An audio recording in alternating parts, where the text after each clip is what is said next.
Welcome, बहुत बहुत स्वागत है आपका सरकारी सिलेबस यूट्यूब चैनल पर। और अभी हम बात करेंगे, कई सारे बच्चों के देखिए प्रश्न आ रहे हैं डिप्लोमा से रिलेटेड कि अगर हम डिप्लोमा कर रहे हैं तो किस ब्रांच से करें, क्या फ़ीस होती है, क्या कौन सी आपकी ब्रांच लें, कहाँ से करें, ठीक है, क्या आगे का फर्दर कैरियर रहता है, कितनी ट्रेड रहती है, कितना खर्चा आता है, बीए कर लें, बीएससी कर लें या आईटीआई करें या क्या करें। तो डिप्लोमा से रिलेटेड जो भी प्रश्न आपके छोटे मोटे मन में आने वाले हैं, कुछ प्रश्न हम यहाँ डिस्कस करेंगे। हो सकता है कुछ ऐसे हों जो आपके मन में आए हों परंतु हम यहाँ डिस्कस नहीं करें, तो आप कमेंट करके हमसे पूछ सकते हो, ठीक है। तो चलिए शुरुआत करते हैं। तो सबसे पहले जो आम बच्चे के मन में आता है कि सबसे अच्छी ब्रांच कौन सी है डिप्लोमा, अगर आप पॉलिटेक्निक डिप्लोमा कर रहे हो या कोई और 3 साल का डिप्लोमा कर रहे हो तो कौन सी अच्छी ब्रांच रहती है। तो देखिए, आज का जो समय है आप बस उस हिसाब से देखिए आगे कुछ सालों में ज़रूरत किसकी होने वाली है। तो सबसे जो प्राइमरी चीज़ आ रही है कंप्यूटर से रिलेटेड, आईटी से रिलेटेड, तो कंप्यूटर साइंस और आईटी वाली जो ब्रांच है ये आगे जो है ना फर्दर बूम होने वाली है। और एक दो ब्रांच सदाबहार हैं, जैसे कि मैकेनिकल इंजीनियरिंग हो गए, तो ये सदाबहार टाइप की, मतलब कि, और इलेक्ट्रिकल हो गया, इलेक्ट्रॉनिक्स हो गई, ये हमेशा से ही चलती चली आई हैं और आगे भी चलती रहेंगी। और देखिए गवर्नमेंट डिपार्टमेंट में इनकी रेगुलर तौर पर वैकेंसियाँ भी आती रहती हैं। तो मैं जो प्रेफर करूँगा, आप IT, computer science, mechanical, electrical, electronics वगैरह जो है ना आप ले सकते हो, ठीक है। इसके अलावा भी बहुत सारी ब्रांचेज रहती हैं जिनमें एक आपको अच्छा सा स्कोप दिख जाएगा, तो आप उन्हें भी प्रेफर कर सकते हो। लेकिन जो सबसे अच्छी ब्रांच का जैसा क्वेश्चन था, तो आई वुड लाइक टू से मैकेनिकल, ठीक है। फिर आप आईटी या कंप्यूटर, इंटरेस्ट के हिसाब से अगर है इंटरेस्ट तो आप उसमें जा सकते हो, ठीक है। अब देखते हैं जो अगले प्रश्न आते हैं कि इसे करने से क्या फ़ायदा होगा। अगर आप पॉलिटेक्निक करते हो तो उससे फ़ायदा क्या होगा। सबसे ज़रूरी बात कि आपके पास में टेक्निकल एजुकेशन आ जाती है, ठीक है। आपने जस्ट 12th किया और डिप्लोमा किया, ठीक है।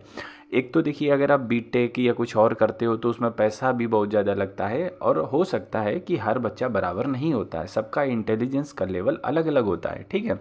दुनिया में हर तरह के लोग हैं, ठीक है। कोई नाटा है, कोई छोटा है, कोई बहुत ज़्यादा लंबा है, ठीक है। कोई किसी चीज़ से ग्रसित है, किसी के पास पैसा है तो बीमार, किसी के पास पैसा नहीं है तो दुखी, किसी के पास है नहीं है तो दुखी, दोनों तरफ से चीज़ें हो सकती हैं। तो इंडिविजुअल के ऊपर डिपेंड करता है। तो पॉलिटेक्निक करने से फ़ायदे क्या हैं कि एक तो आप जॉब रेडी होते हो। आपने पॉलिटेक्निक जैसे ख़त्म किया, मान लीजिए आपने पॉलिटेक्निक ना करके आपने बीए या बीएससी किए होते हैं, आपको तुरंत नौकरी नहीं मिलती, ठीक है। अगर आपने पॉलिटेक्निक डिप्लोमा मैकेनिकल या किसी अन्य ब्रांच से कर रखा है तो उसी से संबंधित कंपनी में आप जाओगे, उसी संबंधित ब्रांच में आपको कहीं ना कहीं से रोज़गार ज़रूर मिलना ही मिलना है, ठीक है। और आज के टाइम पे अगर आप पॉलिटेक्निक तौर पर प्राइवेट भी कहीं भी ज्वाइन कर रहे हो तो 15 से 20 हज़ार रुपये की नौकरी आपकी कहीं नहीं गई है। तो एक इसका कहने का मतलब ये हुआ बच्चों कि आप जो है ना जॉब रेडी हो, ठीक है। मतलब जैसे आपने डिप्लोमा ख़त्म किया आप जो है ना जॉब ले सकते हो, ठीक है। तो इसलिए जो है ना इसका थोड़ा सा फ़ायदा है, और आपके बहुत ज़्यादा पैसे भी नहीं लगते हैं। अगर आपको सरकारी स्कूल मिल गया तो 15,000 के आसपास आपका जो है ना फ़ीस वगैरह रहती है, और साथ ही साथ आपको स्कॉलरशिप भी मिल जाती है। तो फ़ीस तो ना के बराबर हो जाती है आपकी, ठीक। बस खाने का पैसा लगता है, रहने का क्या गवर्नमेंट छात्रावास होता है जिसकी साल की शायद 2,000 रुपये फ़ीस होती है साल की। तो आपका बहुत ज़्यादा पैसा नहीं लगता और आप एक जो है ना तुरंत रोज़गार पाने के लायक हो जाते हो, और कुछ आपके हाथ में कुशल भी होता है, मतलब कि कौशल आप सीख लेते हो, स्किल्स आपके हाथ में आ जाती हैं, आप सीखते हो, ठीक है। अगला प्रश्न देखेंगे कि पॉलिटेक्निक में कुल कितने ट्रेड होते हैं, ठीक है। तो आई थिंक इसमें 77 के आसपास कुछ ट्रेड होते हैं। मैं यहाँ से आपको दिखा देता हूँ एक बार। ये देखिए करीब 70 के आसपास ट्रेड है। आप जो है ना किसी भी ट्रेड में आप दाखिला ले सकते हो। 77 टाइप के आपके जो है ना आगे बढ़ने के लिए ट्रेड या ब्रांच को जो आप कहना चाहो कर सकते हो, ठीक है। पॉलिटेक्निक करने में खर्चा कितना आता है, कितना खर्चा, ये तो मैंने आपको शाब्दिक रूप से बता ही दिया, लेकिन आपको एक बार और दिखा देता हूँ कि आप यहाँ से देख सकते हो कि आपका जो खर्चा है वो 18 से 22 हज़ार रुपये के आसपास आता है सरकारी कॉलेज में, और वहीं प्राइवेट में थोड़ा ज़्यादा आता है, 35 से 50 हज़ार के आसपास आ जाता है। और साथ ही साथ अगर आप गवर्नमेंट वगैरह से कर रहे हो या SC/ST हो तो आपको स्कॉलरशिप भी मिलती है। तो फीस जो आपको लगती है वो स्कॉलरशिप से आपकी बराबर इक्वल हो जाती है। तो जो खाने का मोस्टली मेरे हिसाब से जो माना जाए, जो आपका खाने का पैसा खर्च होता है प्रति महीने, कुल मिला के आज के टाइम पे रख लो तो 3,000 रुपये के आसपास तो मिनिमम आपका खर्च होगा ही। तो उतने ही 3,000 रुपये महीने के आसपास के आप खर्च समझ सकते हो। अब इसके बाद प्रश्न आता है कि क्या पॉलिटेक्निक और बीए एक साथ कर सकते हैं। देखिए पॉलिटेक्निक और बीए जो मैं बता रहा हूँ कि पॉलिटेक्निक तो आपका जो है ना गवर्नमेंट का है और रेगुलर है, ठीक है। इसे ऐसा नहीं कि आप प्राइवेट कर सकते हो। और अगर आपको बीए करनी है तो आप बीए प्राइवेट कर लो। पॉलीटेक्निक आप कर रहे हो, साथ ही साथ में आप 12 पास होकर पॉलीटेक्निक में एडमिशन लिया। अगर आपको बीए करने का इतना ही ज़्यादा मन है तो आप प्राइवेट, आप जो ना जैसे कि इग्नू वगैरह हो गई, ठीक है, कई सारी यूनिवर्सिटी हैं जो डिस्टेंस लर्निंग के थ्रू बीए कराती हैं, तो आप उससे कर सकते हो। आप 2 डिग्री रेगुलर एक साथ नहीं कर सकते हो। आप सोचो कि आप बीए भी कर लो, आप सोचो कि आप पॉलीटेक्निक भी कर लो, तो पॉलीटेक्निक आपकी रेगुलर होती है और बीए आप प्राइवेट कर सकते हो, ठीक है। तो मेरा ये मानना है कि आप जो है ना बीए ना ही करो तो ठीक है, आप अच्छे से डिप्लोमा कर लो। डिप्लोमा के बाद अपनी जॉइनिंग वाइनिंग ले लो, फिर अगर आपको डिग्री करने का मन होता है कहीं से तो आप बीए वगैरह प्राइवेट डाल दो। बराबर है में, चाहे प्राइवेट करो चाहे रेगुलर करो, बीए बीए होता है, ठीक है। आगे बढ़ते हैं।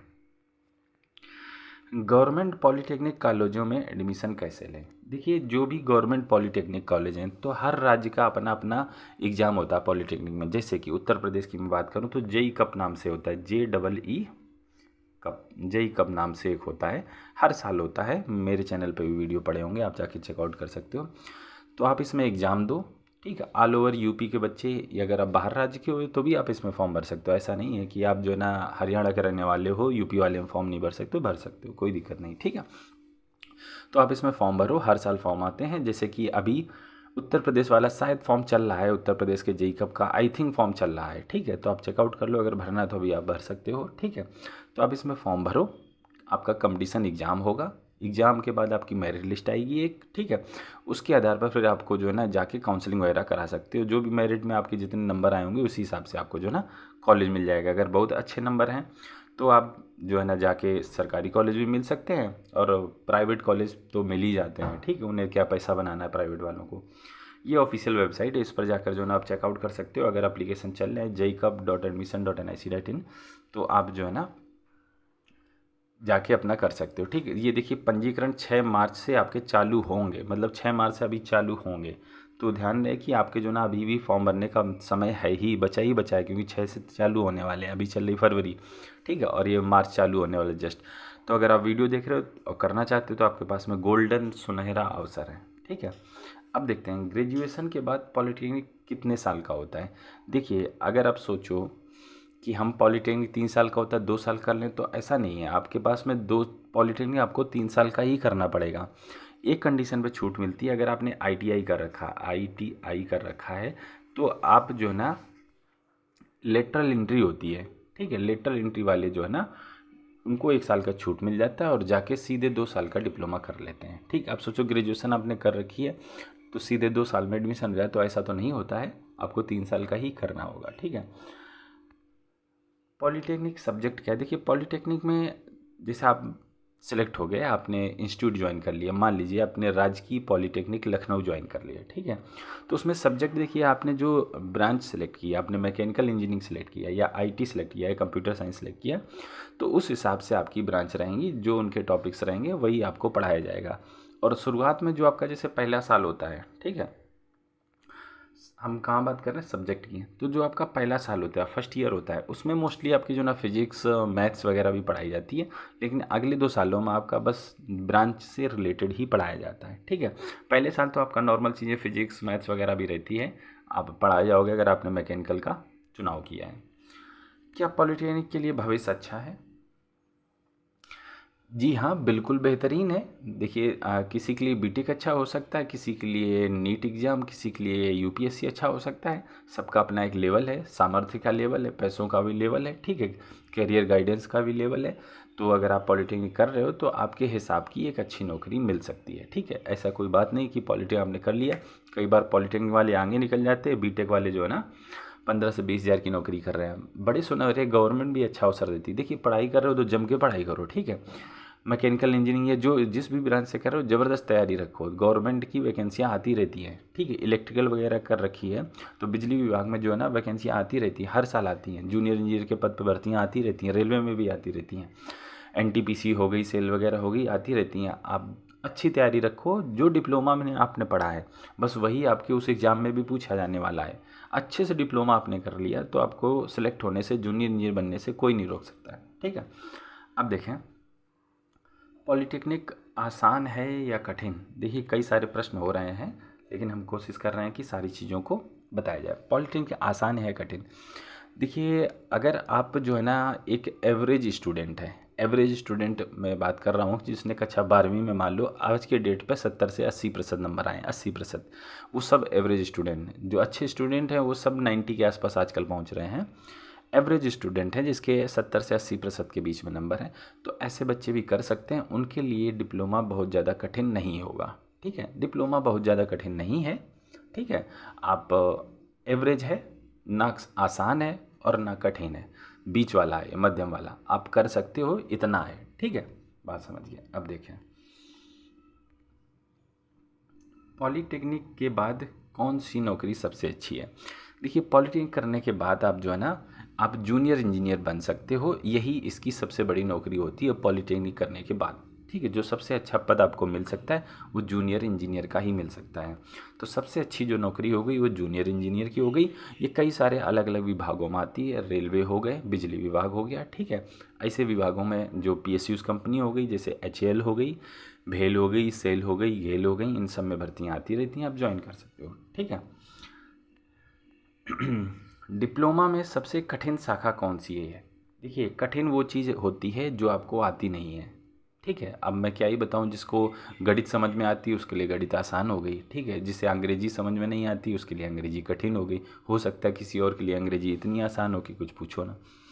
तो सबसे कठिन शाखा ये, इसका चुनाव आप कर सकते हैं, आप ही जान सकते हो। जिसे आता है उसके लिए वो ब्रांच अच्छी होती है। आगे देखेंगे क्वेश्चंस, लेकिन जो इसमें रखेंगे बहुत ही ट्रिकी है और आपके लिए काफ़ी एक अच्छा अनुभव आपको देंगे, ठीक है। भारत में भविष्य के लिए कौन सी इंजीनियरिंग सबसे अच्छी, इसकी बात मैंने सबसे पहले की थी कि अगर हम फ्यूचर देखें तो सब कंप्यूटर से रिलेटेड है, तो IT और कंप्यूटर का तो बूम होने वाला है, ठीक है। और मैकेनिकल का जोर हमेशा ही रहा है और हमेशा रहेगा। इलेक्ट्रिकल वालों का भी अच्छा ही रहा है और हमेशा ही अच्छा रहेगा। इसके अलावा और भी ब्रांच है, सिविल विल, वो भी अच्छा आपको जो है ना पैकेज वगैरह दिला सकती हैं, ठीक है। जल्दी अब देखेंगे ये है कि जल्दी जॉब पाने के लिए कौन सा कोर्स करें। अगर आपको जल्दी से जॉब पानी है, जल्दी से नौकरी पानी है, तो आपको कौन सा कोर्स करना चाहिए। जल्दी नौकरी पाने के लिए तो आई थिंक आप जो है ना मैकेनिकल वगैरह से कर लो, आपको आसानी से जॉब वगैरह कहीं ना कहीं। देखिए, हर फैक्ट्री में मैकेनिकल वालों की भर्ती तो होनी ही होनी, बिना मैकेनिकल के कैसे काम चलेगा। लोहा, ठीक है, इन सब चीज़ों से रिलेटेड कुछ ना कुछ तो काम रहेगा। आयरन वगैरह से रिलेटेड, बिना आयरन के आप कोई फैक्ट्री बना के दिखाओ, नहीं कर सकते। कोई भी औजार बना के दिखाओ, नहीं कर सकते। तो मैकेनिकल वालों का हमेशा ही जोर रहेगा। अब देखते हैं कि भारत में लड़की के लिए कौन सी इंजीनियरिंग क्षेत्र सबसे अच्छा है। अगर आप डिप्लोमा करना चाहते हो और आप लड़की हो, देखिए मेरे हिसाब से लड़कियों के लिए, देखिए चुनाव आपका है, आपको क्या पसंद है, ठीक है। आप मेडिकल फील्ड में जाना चाहते हो तो डिप्लोमा आप मेडिकल फील्ड से रिलेटेड कर सकते हो, ठीक है। आप डिस्पेंसरी वगैरह कर सकते हो, ठीक है। और आप फैशन डिजाइनिंग वगैरह में भी जा सकते हो, तो ये आपकी पसंद है, ठीक है। अगर आपको फैशन डिजाइनिंग वगैरह से रिलेटेड है, मेडिकल फील्ड में जाना है, तो आप उससे रिलेटेड आप जो है ना डिप्लोमा कर सकते हो। आपको कंप्यूटर अच्छा लगता है, कई सारी लड़कियों का कंप्यूटर बड़ा अच्छा आता है, तो अगर आपको कंप्यूटर आता है तो आप कंप्यूटर भी कर सकते हो, ठीक है। तो आप चुनाव आपका है इसमें। मेरे हिसाब से देखिए, लड़कियों के लिए कौन सी जॉब अच्छी मानते हैं कि लड़कियों को इधर उधर भागना ना पड़े, ठीक है। कहीं हौच पौच की नौकरी ना हो, इधर जाना उधर जाना, कई सारी चीज़ें, एक स्थायी नौकरी मिल जाए तो कहते हैं लड़कियों के लिए वो अच्छी है। तो ये आपका ही चुनाव है। जैसे कि कहते हैं अपने भारत में लड़कियों को मास्टर अगर बन गई, टीचर बन गई, तो देखिए टीचर आसान सी नौकरी होती है। अपने घर से निकलो, 10 या 5 किलोमीटर जो भी है, स्कूल पहुंच जाओ, सुबह से अपना जो करना है करो, मिड डे मील खाओ और अपना घर चले आओ, ठीक है। तो इसलिए कहते हैं लड़कियों के लिए मास्टर की नौकरी अच्छी है, क्योंकि उसमें इधर उधर कहीं कुछ करना नहीं है। तो ये आपका चुनाव, आप इधर उधर करने वाली हैं, किस तरह का चुनाव करेंगे, इसमें हम ज़्यादा कुछ कमेंट नहीं करते हैं, क्योंकि आजकल लड़कियां हर चीज़ में जा रही हैं, चाहे फ़ौज हो चाहे जो हो। अग्निवीर में देखिए लड़कियों की हर जगह भर्ती वगैरह चल रही है। आगे देखेंगे पॉलिटेक्निक करने के बाद सैलरी कितनी है। अगर आप प्राइवेट ज्वाइन करते हो तो आपकी सैलरी करीब 15,000 रुपये से 20,000 रुपये के आसपास ज्वाइन होगी। अगर आप यही गवर्नमेंट डिपार्टमेंट में इंजीनियर वगैरह बन जाते हो, जूनियर इंजीनियर, तो आपकी सैलरी करीब 50,000 रुपये प्रति महीने के आसपास होगी, ठीक है। इसको मैं थोड़ा सा और बता देता हूँ सैलरी कितनी होगी। तो प्राइवेट करोगे तो करीब वही 15,000 के आसपास आपकी बनेगी, 15,000 के आसपास। और गवर्नमेंट में जाओगे तो आपकी 50,000 के आसपास सैलरी बनने वाली है, जूनियर इंजीनियर, अगर आप गवर्नमेंट के किसी डिपार्टमेंट में चले गए। अगर आप PSUs वगैरह ज्वाइन कर लेते हो, जैसे कि HAL वगैरह ज्वाइन कर लेते हो, तो आपकी सैलरी 30,000 रुपये के आसपास बनेगी।